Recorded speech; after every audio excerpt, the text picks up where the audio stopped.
மத்தவங்க கிட்ட வாங்க கூடாதுன்னு எவ்வளவு தடவை சொல்லியிருக்கேன். என்ன சாப்பாடு தரேன்னு சொன்னாங்க? அம்மா பிரியாணிமா.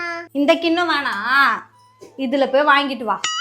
நான் போய் பிரியாணி வாங்கிட்டு வரேம்மா.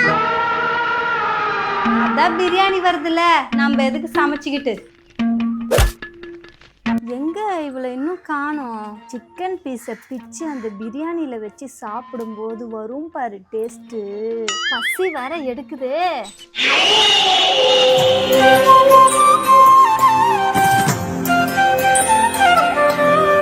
அம்மா அம்மா அம்மா இல்லையா? பிரியாணி எங்கடி? இந்த குண்டான்ல எல்லாம் தர முடியாது.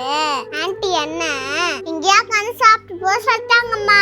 நான் வயிறு ஃபுல்லா சாப்பிட்டு வந்துட்டேம்மா. எனக்குடி. நீ புளிசாருமே செஞ்சு சாப்பிட்டுக்கோமா. அம்மா ஆன்ட்டி பிரியாணி சூப்பரா செஞ்சாங்க. தக்காளி சாதம் பரியா இல்லம்மா. ஓ தக்காளி சாதம் மாதிரி இல்லையா? ஏய், நான் செய்யற பிரியாணி தக்காளி சாதம் சொல்றியாடி? அத வேற நான் சொல்லணுமா? குடிச்சுட்டு பாம்பாக கொட்டுதடி. இன்னைக்கு நமக்கு புளி சாதம் தான்.